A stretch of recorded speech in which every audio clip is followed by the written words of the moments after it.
Hello, podheads. Welcome back to another episode of Over My Dead Pod. I'm Kylie Caldwell, your host for the day, Ooh, and I'm Kate Carter.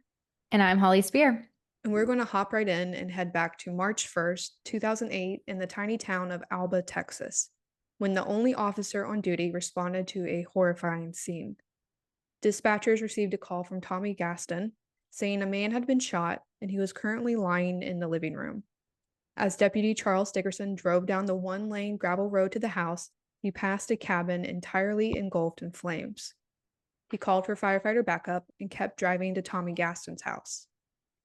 Inside was Terry Caffey, who had been shot 5 times and apparently had crawled over 500 yards from his burning home to the neighbors for help.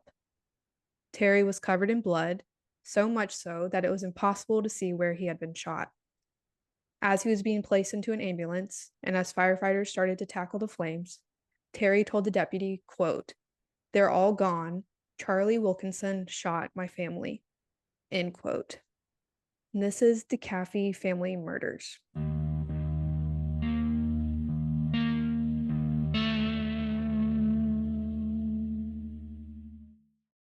I don't know the story. You're in for a wild ride. So, who were the Caffeys? We've already been introduced to dad, Terry, but we also have mom, Penny, daughter, Erin, and 2 sons, Matthew and Tyler.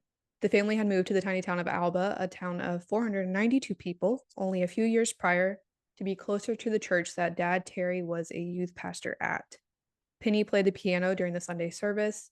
Erin would often sing in the choir and even perform solos. Matthew would play guitar and the harmonica.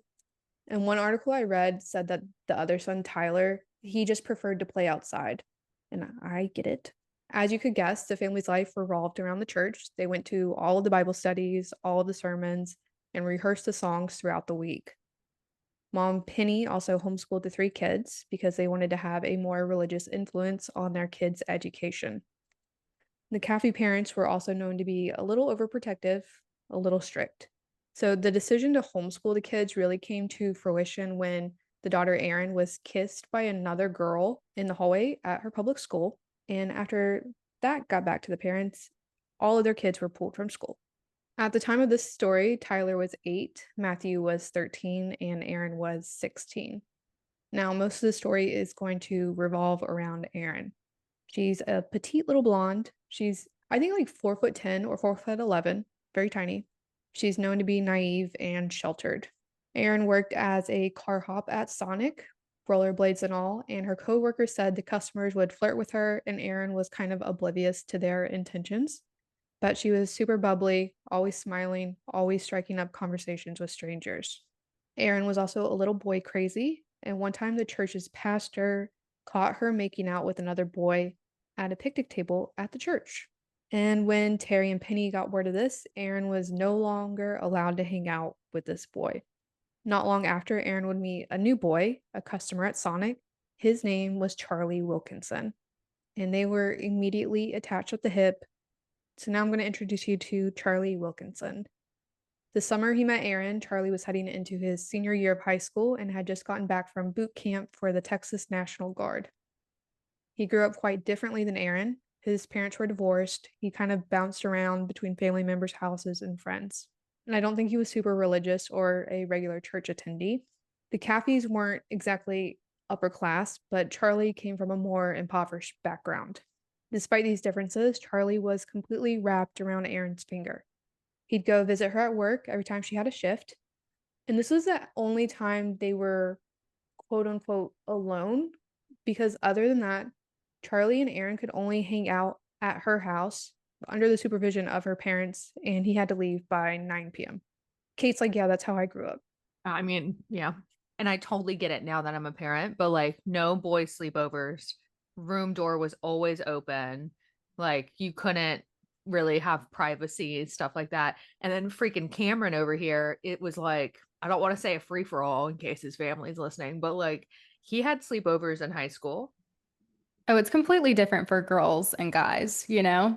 Right. Like, and I asked Cameron now, I'm like, would you let Millie do that? And he's like, oh, absolutely not. These restrictions did ease up throughout the fall, and by December-ish 2007, Charlie was allowed to take Erin out to dinner as long as they were back by 9. But as teens do, Often they did not go to dinner, and they would just fool around in the back of Charlie's truck instead. And when I read that, I was honestly kind of surprised. Like, they really make the parents out to be super strict. Like, I could see Terry, the dad, like asking for like the dinner receipt or something. Yeah, I could see that too. Yeah. Around the same time, Erin was able to convince her parents to let her go back to school. She missed her friends and she wanted a social life. And surprisingly, they agreed. Their other son, Matthew, went back to school a few months prior for the same reasons, and Penny was thinking about getting the job. So now Erin and Charlie are at the same school, and because they were in different grades, they didn't have any classes together, but in between classes, in the hallway, between periods, every single time, he would drop her off at her class, holding hands. They ate lunch together every day. They were the couple that were like making out and cuddling in the lunchroom in front of everybody. Makes me feel awkward. And one night out, Charlie popped the big question. Well, not the big one, the medium one. He gave Erin his grandma's engagement ring as a promise ring. And when Erin's parents found out about this, they were not happy. Penny immediately told Erin to take it off and give it back. Terry confronted Charlie, telling him it was highly inappropriate. In fact, he told Charlie straight to his face that he did not like him and that he was disrespectful. So one example I saw that Terry gave for Charlie being disrespectful was one time he like walked into his living room and Charlie was already at the house and he's just like hanging off of like one of the chairs and he didn't acknowledge Terry or get up and like shake his hand. So I don't know if that was like literally it that he thought was disrespectful. But he's probably got his reasons. I mean, if they come from like a stricter family or religious family at all, like if you have the boyfriend that isn't like that, I could see it. Yeah, and I could see how if you already know you're not going to like him, every little thing is going to be taking If you don't off. want your daughter dating someone in general, you're going to be pissed off. Yep. Did you guys ever have a promise ring? No. Kate, did you? Yeah, I had like 20. Oh, No, I'm just kidding. I had two. I had two promise rings. The first one was from my first like real boyfriend after high school. And then that was like called an actual promise ring. And then the second one was not Cameron never said it was a promise ring, but it was a ring he gave me, I think like year 3 of dating. And it was a really pretty ring. I thought you were about to say you were doubled up, like 2 at a time. Sometimes they intertwined. What about you, Holly? No, I never had one. Nobody ever wanted to promise to me. You're literally engaged. Still. So after this promise ring news, Charlie and Erin were back to the restrictions. Once a week hangouts at the house with the parents there. And these weekly hangouts were later canceled after Erin was caught talking to Charlie on the phone past her phone curfew time. Erin ended up being grounded, no phone, no car, and her parents would drive her to and from school and work. Their relationship was still going on until February 27th, 2008. That day, at the advice of her sister, Penny went to the local library to look up Charlie's MySpace account. The good old days. Well, Penny didn't think Charlie's posts and comments on there were appropriate. He had posts about sex, drinking, and he was cussing on the internet. It's for everyone to see. When Erin got home from school, her parents sat her down and told her she had to break up with Charlie that day, and she was no longer allowed to see him. Surprisingly to them, Erin completely agreed. She broke down in tears, explaining she had wanted to break up with Charlie for quite some time. She just didn't know how to do it. The family went to church together, and afterwards, Erin called up Charlie and ended things with him. I feel like that's a good excuse. Like my parents said we can't date anymore. I might have used that before. Yeah. In law school, Kylie said, yeah, my mom said no. I can't come play. I can't come over. So now that you have this background information and have met most of the people involved, let's go back to Terry's statement. Like I said earlier, as Terry was being loaded into the ambulance, he told the deputy that Charlie Wilkinson shot and killed his entire family. Terry was also able to dive deeper and tell the officers what happened in the house. Around 3 a.m., he woke up to the master bedroom door hitting the laundry dryer that was right outside of it. He groggily opened his eyes, assuming one of his young sons had a nightmare and came in for comfort. But it wasn't Matthew or Tyler, it was two guys, dressed in all black, carrying samurai swords. Before he could even process what was going on, Terry watched as they shot Penny several times before turning the gun on Terry. Terry ended up being shot 5 times. 2 bullets hit his right shoulder, 2 in the back, and one actually struck him in the head. As Terry was lying there, unable to move, he saw one of the guys take the samurai sword to his wife Penny, nearly decapitating her. After this, he heard his son Matthew screaming, quote, "Charlie, Charlie, why are you doing this? No, please. Why are you doing this?" End quote. And this was followed by more gunshots ringing out. The house went quiet, then all of a sudden it was filled with smoke and flames. Terry was able to muster up just enough energy to crawl out through the bedroom window because he couldn't leave through the door. The whole house was on fire. He crawled 500 yards away to the closest neighbors, and this journey took over an hour.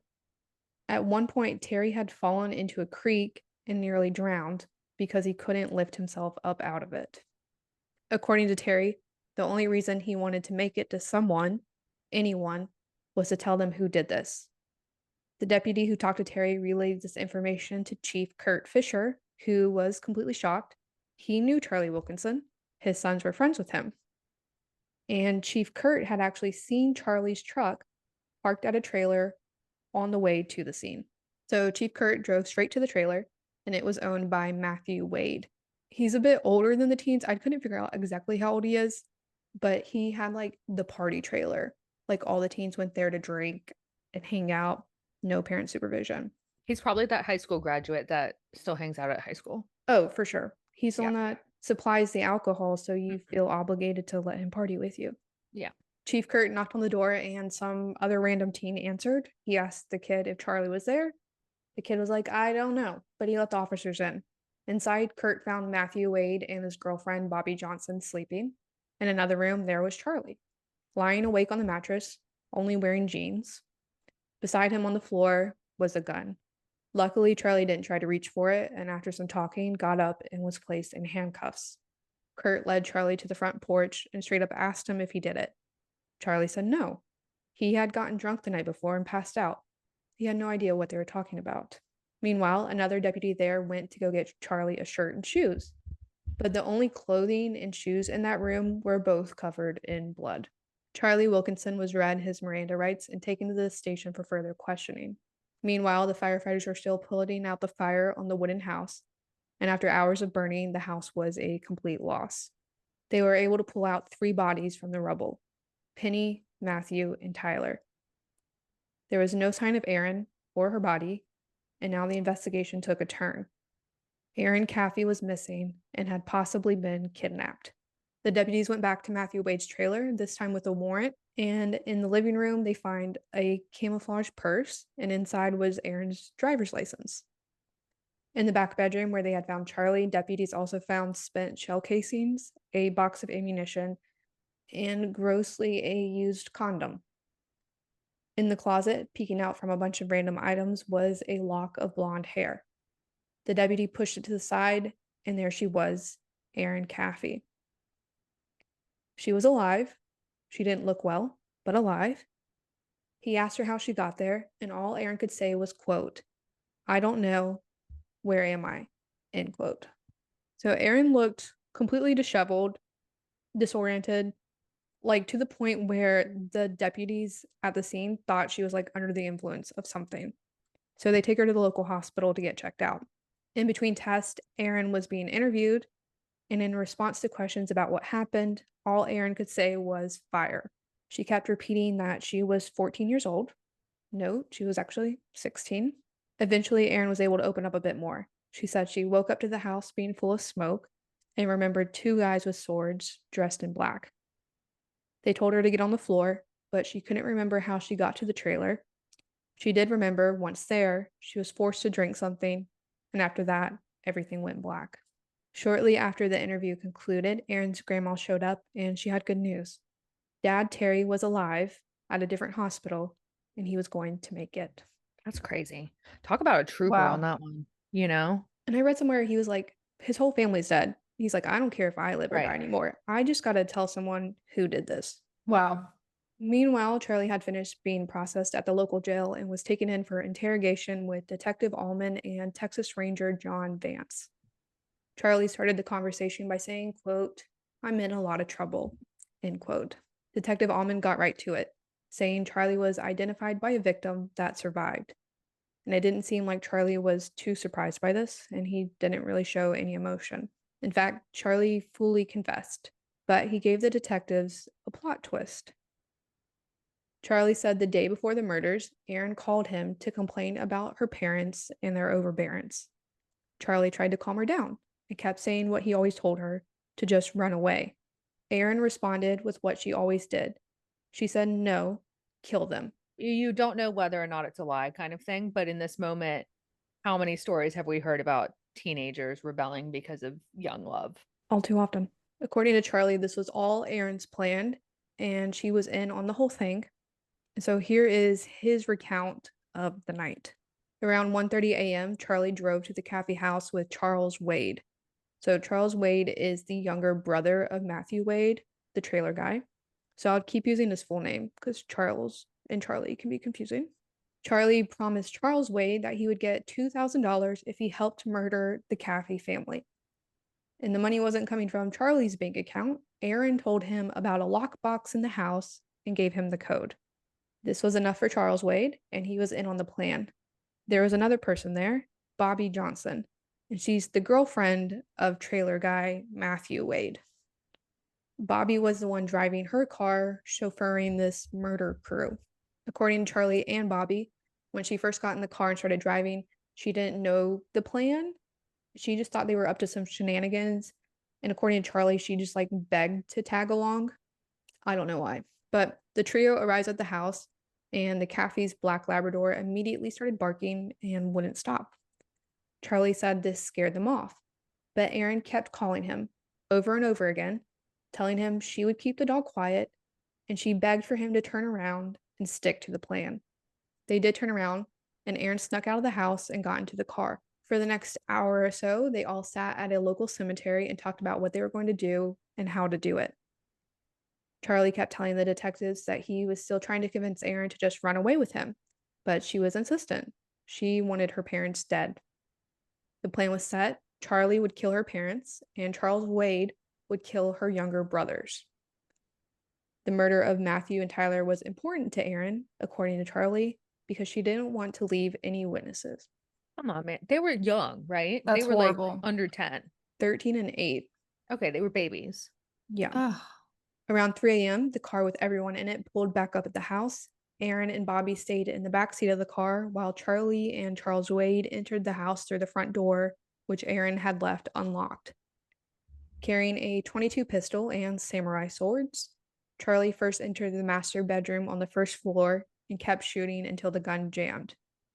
Charlie handed the gun to Charles Wade, who fixed it, and then took 2 more shots himself.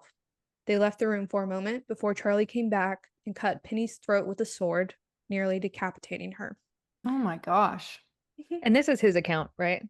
Yes. In his interrogation, Charlie recounted how the young boys were woken up by the gunshots and kept calling out to their parents. When the boys didn't get a response, they locked themselves in a closet in Erin's room upstairs, which is really sad to think about. Their parents aren't responding, so they go to their sister's room for help, and she's not there. Yeah, and also if their reasoning for killing the kids is so there's no witnesses, well, they didn't witness it, so they're just going to kill them. Yep. Cool. Okay. Charlie headed upstairs and was able to convince Matthew to come out, and he walked him towards the balcony. Matthew was fighting back the entire time, yelling and kicking. From below, Charles Wade shot Matthew in the face at the top of the balcony. Charles Wade then headed upstairs and stabbed Tyler to death in the closet. And according to Charlie, he might have also stabbed Tyler, but he wasn't sure. Charlie then grabbed Erin's pre-packed suitcase she had left in her room and took it to her in the car.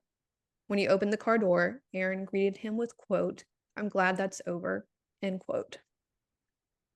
Charlie and Charles Wade then headed back into the house to get the money out of the lockbox. They also grabbed all the cash from Terry and Penny's wallets, and they made out with the grand amount of $375. Stop. I thought it was supposed to be over 2,000. Apparently, Erin lied about how much money was in the lockbox. I don't care if it's like 200,000, 2 million. What is wrong with these people? No, and the whole time, this Charles Wade guy, he doesn't even know these people. Right. He's just there. They're stabbing an 8-year-old. That's crazy. This is so sad. The boys then used pocket lighters to set fire to basically everything made of fabric in the house, furniture, clothes, and bedding. As the house was quickly becoming engulfed in flames, the four got back in the car and drove around for a while before going back to Matthew Wade's trailer. To finish off his story, Charlie said he and Aaron had sex, and then the two went to sleep. I love that detail. So that was Charlie's story on what happened. The interrogators were absolutely gobsmacked, and they had more questions, of course, about Aaron's supposed involvement. Charlie explained that starting around the beginning of February, Aaron kept bringing up killing her parents so that they could be together, and it was all she talked about. Charlie said that he kept suggesting she just run away. He also proposed getting her pregnant so that her parents would have to accept him, which, of course, that always works. Yeah. Aaron declined these suggestions. Now, investigators weren't going to just take Charlie's word on this, so they talked to other people who knew Aaron. Another student at the school corroborated overhearing Aaron's plan. The student said they overheard Aaron talking in the lunchroom one day about how killing her parents was the only way her and Charlie could be together. And remember the guy Aaron got caught making out with at the church? Well, his name is Michael Washburn, and he also had something interesting to say. According to Michael, Aaron had tried to get him to kill her parents months before she had even met Charlie. Okay, so it's not looking good for her. Nope. She allegedly also told him that if he wasn't going to do it, she would have to hire a hitman. So she's just a killer with no motive. Yeah. We'll get into it, but I believe this girl's like a full-blown psychopath. Great. Believe it. Next, investigators talked to Bobby Johnson and Charles Wade, the alleged co-defendants. Bobby was picked up and arrested at her restaurant job, and she played dumb at first. That was until the officer said that Charlie and Charles Wade were already in custody and had confessed. Side note, Charles had not confessed yet at this point, but as we know, cops lie. Bobby reiterated that this was all Aaron's plan. She said that over the course of the night, Charlie kept asking Aaron if she was sure, and Aaron kept responding with, quote, "If you love me, you'll do it," end quote. Bobby explained that Aaron kept saying she was tired of her parents beating her. The investigators asked if Terry and Penny were beating Aaron, and Bobby said she didn't think so. She never saw any marks on Aaron, and before this night, Aaron never brought up such a thing. Yeah, and what did Matthew and Tyler do? They weren't beating her. Yeah. Once the murders were done, Bobby said that Aaron was so excited and kept begging to go into the house to look at the dead bodies. Bobby also said that Aaron was the one who insisted on killing her brothers, reiterating Charlie's claims. Charles Wade was brought in next, and he did hold out the longest on confessing, but he eventually did.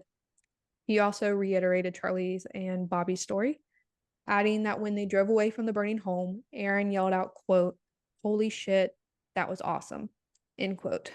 After talking to everyone, investigators were like, oh shit, everyone's story matches, and in all of them, Aaron Caffey was the mastermind. So if you remember earlier when they first found Aaron hidden in the trailer and throughout the assessments at the hospital, the deputies truly believed she had been kidnapped. She was disoriented, wasn't making sense, possibly drugged. Well, the toxicology report came back and it was negative for all substances. Let's be a little bit smarter here. You're gonna get tested, or maybe you don't because you're a child, an idiot. But so she was just playing it off. Acting like she was drugged and had amnesia. I didn't know they could do this, but somehow they tested her lungs and she showed zero signs of smoke inhalation, contradicting her story that she woke up to the house all on fire. Girl. Dumbass. Detectives also looked at her cell phone records, and wouldn't you know it, between 11:46 p.m. and 12:48 a.m., Aaron called Charlie from inside the house 6 times. Between 1:22 a.m. and 1:58 a.m., she called him 7 more times. And this lined up with Charlie's story of her calling and calling nonstop, telling him to hurry up, to come back, to do it. So the detectives called Chief Sanders and told him to place Aaron under arrest.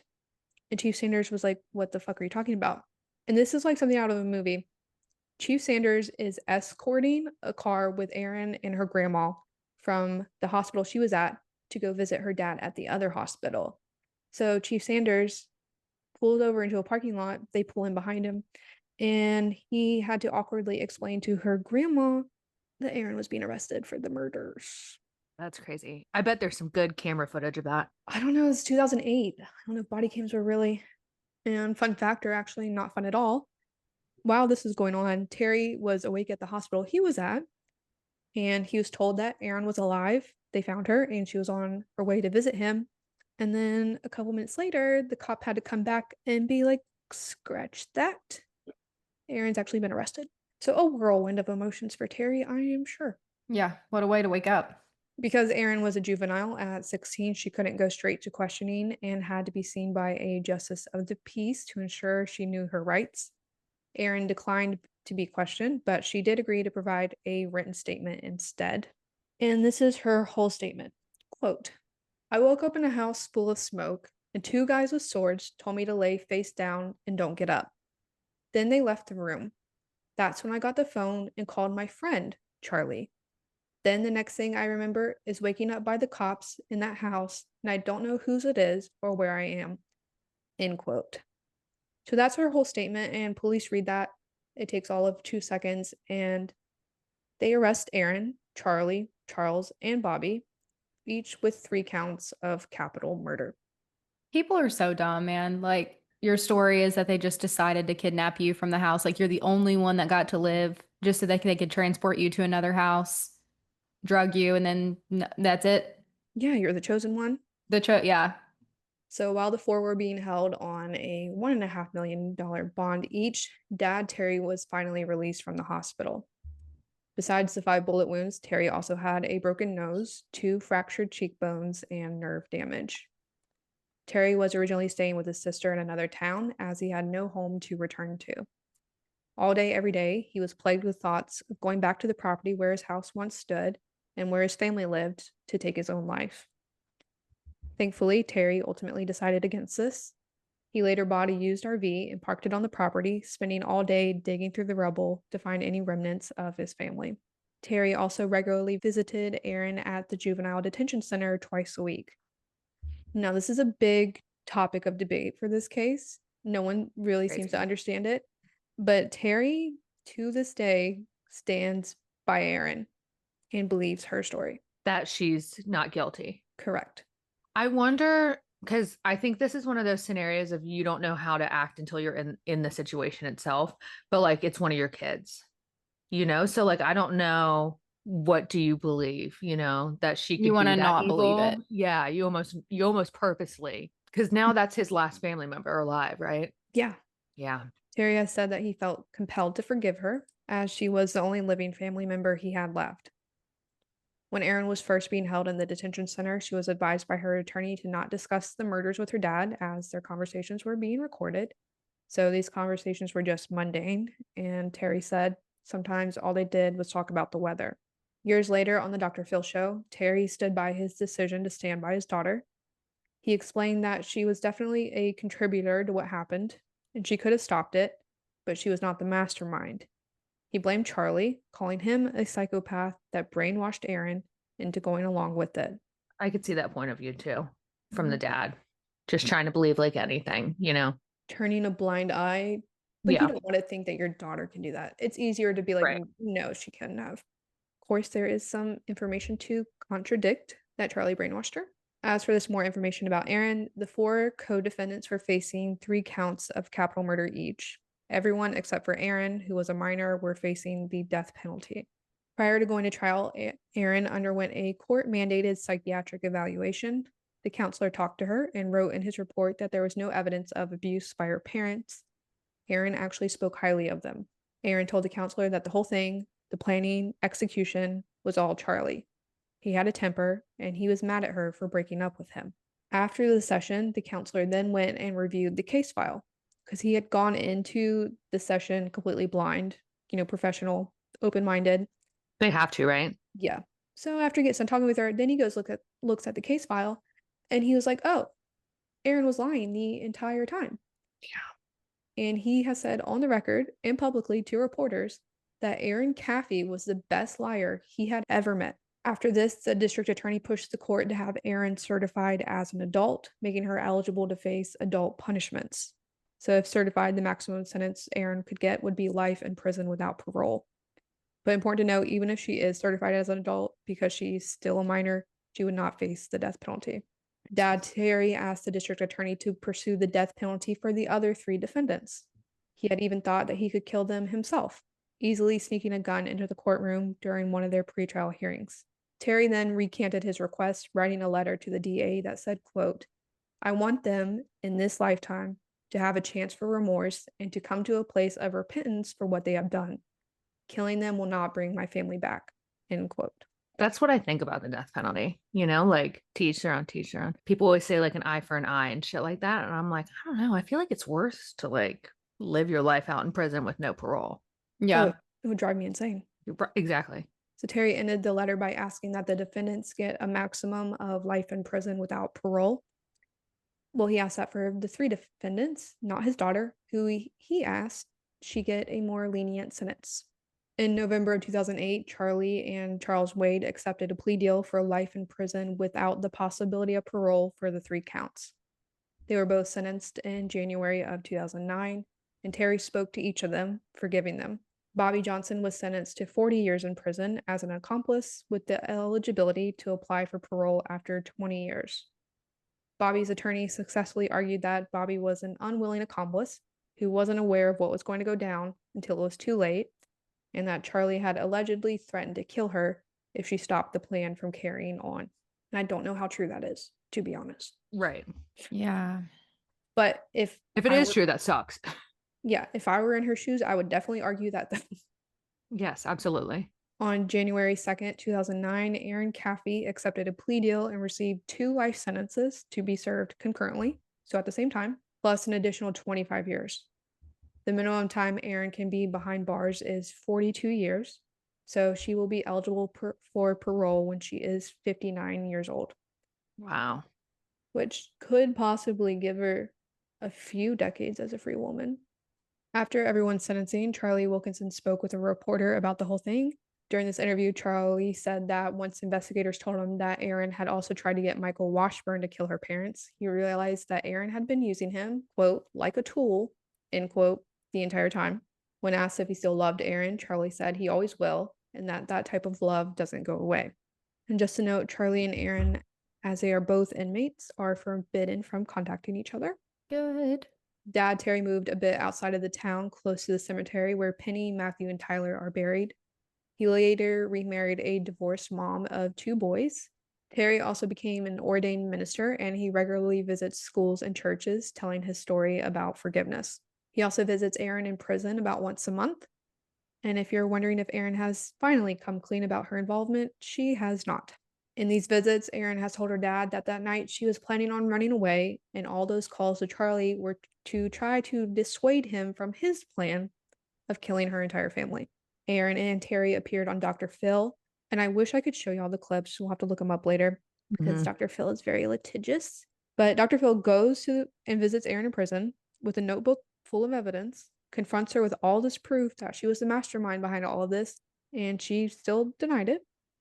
The whole time she's like being like really cute and tiny and talking really small and laughing and giggling. She doubled down that she wasn't the mastermind, but said she, quote, probably added fuel to the fire, end quote. Dr. Phil straight up asked her if she wanted her parents to die, and Aaron just ignored the question, couldn't even answer. She did admit to being scared when she found out her dad, Terry, survived. Dr. Phil was like, oh, because you realized you're going to be caught, right? And Aaron just nodded her head. Terry was shown this clip live on TV in front of the whole audience, and he still stands by her. Then we have Aaron showing up on Killer Women, a show hosted by Piers Morgan. The entire episode, it's free to watch on YouTube. I'll link it below. It's a good ep. But Piers interviews her in prison, goes to the property where the house used to be, talks to Terry, basically talks to the entire town. And one of Charlie's neighbors, who knew him his entire life, said he was not violent, just a young man who was so love-struck he did whatever Aaron wanted him to do. Aaron kept to her story. It was all Charlie. He was the one constantly bringing the idea up. He was so love struck that he killed basically an entire family. Never experienced that before. The little boys is the part that really hits me. Yeah, maybe none of us have just haven't been in love yet. Yeah, maybe we haven't found the one. Piers confronted her about the classmate overhearing her saying she wanted her parents dead. Aaron explained that it was just a joke, teens say that sort of stuff all the time when they're mad at their parents. They don't mean it. I never said that. Yeah, teehee. Just normal kid stuff. And include the sibling. She said the only reason that everyone thinks she is the mastermind is because the media has blown out of proportion her involvement. Peers asked her what her thoughts were when the murders were going on, and she was sitting in the car in the driveway. Erin claimed that she didn't even hear the gunshots, and she wasn't really thinking at all. The interview ended with Erin saying she doesn't love Charlie, and she doesn't feel guilty about the other defendants being in prison. She also stated the first thing she wants to do when she gets out of prison is to go pay her respects to her mom and brothers at the cemetery. This girl is evil. She scares me. And that was the story of the Caffey family murders. Whether you believe Erin was the mastermind or not, or how culpable the other defendants are, at least they are all in prison for now. Let us know your thoughts. Do you think Erin was the mastermind? I think I do. That was a good story. I think I do too. I think I do. Well, you guys want to jump into overtime? Let's jump in. So I sent Holly a story before we started recording to look up. Holly, did you look it up? No, I have not. So Okay, just cool. tell me like a baby. Okay, cool. Kylie and I were talking about before the recording happened, and I'm sure some people may know this, some may not. It's in the news right now, but there's a 7-month-old out of San Bernardino County in California. His name is Emmanuel, and he has gone missing. It's under very suspicious circumstances. And so it's obviously spread very quickly because of the suspicious circumstances. So his mom and his dad, they have 5 kids. Emmanuel is the youngest, 7 months. His mom, as the story goes, because this is all coming from the mom, the dad wasn't there. The mom said that she had taken her kids to like a football practice game or whatever, and she needed to go to the store to buy one of her sons a mouth guard, or a rash guard, one of the two. I assume she left the kids at the game because they weren't in the car with her, but she brought little baby Emmanuel with her. And when she got to the store, she was like, "Oh, I need to change his diaper in the trunk." Very normal thing, happens all the time. Could have been a poopy, emergency poo. And so she puts him in the back of the trunk and is changing his diaper when a man who she does not know and did not have a time to glance at. She has no idea who this, but she knew it was a man, but has no visual of him. He comes up behind her, says, "Hola," knocks her out by punching her in the face. And so she doesn't remember anything. And then when she woke up, baby Emmanuel was gone. But here's the issue with the story. There's some inconsistencies because, first of all, I've seen reports that it doesn't even look like Emmanuel was ever in the car. Like his car seat wasn't unbuckled and stuff like that, like it should have been. We did find out that the dad actually has an ongoing felony case for child abuse, and he has a parole hearing in 2 weeks, which we'll update you guys on, because he violated his parole on this felony charge. We don't know what the felony charge is for other than it was for child abuse. And then the mom with the black eye and everything, because of the whole circumstances, apparently her story had changed, or some details had changed a few times. When you see them in an interview, the dad never looks at anyone, his head's down the entire time, and she just is almost frantic in a way. But her black eye is just such a perfect black eye that I told Kylie, I said, I think 2 things happened. First of all, I think the dad killed the kid. I think maybe some child abuse had happened, but a 7-month-old can't withstand injuries, much injuries. And so I think Emmanuel died in the hands of his dad. The mom knew about it, and so they decided to do a cover up, and he probably punched her in the face to make up the whole story. Or B, she was trying to protect Emmanuel in that moment when the child abuse was happening, and he punched her, which I'm kind of leaning towards B, because if you can abuse children, like Kylie said, you're probably abusing your partner as well. It's definitely fishy. I mean, okay, first off, the bruise at this point now is pretty much gone. The first day this gets reported, she's in the news. You can see it's yellow now. Yeah, the first day, the bruise is disappearing. She didn't get the bruise that day. Right. Second thing is, the cops call her out on these story inconsistencies, and she decides to stop cooperating and lawyer up. Immediately. She actually walked out of the interview. You have a missing child? especially a 7-month-old. It's not like the kid can walk. Yeah, and you're not going to cooperate. Even if, God forbid, you did do something, you wouldn't even pretend to cooperate. Right. And did you also see that when she called the police about like when she woke up and shit like that, they brought canine sniffing dogs out and they couldn't find any like trace of him having left the parking lot? Yep. Which makes me think he wasn't in the car, obviously. We did find out right before we started recording this podcast that one of the couple's other children has a 2-year-old has been taken out of their custody. Also, for listeners, we're recording this on August 18th, and they apparently were digging up their backyard today. I mean, God forbid, I hope they didn't kill him and he's alive somewhere and okay. But I don't think so. I would like to make a public plea Oh, to Olipop. oh, Not to change the subject. we're completely changing the subject. To change the need a subject, sponsor. honestly, my fridge, I sent the girls a picture of my little restock of all of my Olipops. There is a shelf in my fridge that is completely full of them. Stays full all the time. And I started thinking, why am I not being sponsored? I take a sip of Olipop almost every episode that we do. And there's a lot of people, a lot of podcasters that advertise for things I know they don't use. And I drink about 2 to 3 daily. Okay, I will say one thing about the picture you sent us, Holly.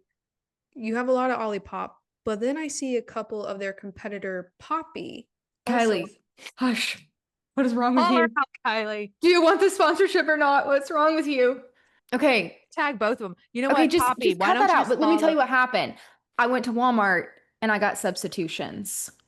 Because Olipop didn't send you them, you had to go to the other people. I had to go to a third party. I had to get them. They said, "Is this substitution okay?" It's not. It's like Pepsi and Coke, you know? But so come on. So now take a break, take a 2-second break, and now advertise to Poppy about why they should sponsor us. Let's see who pays you the most. Yeah. Because that's who you're gonna love the most. I mean, they both taste good. I've just been loyal to Olipop for a long time. I feel like maybe a little bit of reciprocation could be nice. And with that, thanks for tuning in to another episode of Over My Dead Pod. Make sure you leave a review, 5 stars only. Leave us a comment. Let us know what you think. Check out our website, overmydeadpod.com, and on social media at overmydeadpod. And we'll see you next week with another case. Bye. Bye. Bye. Bye.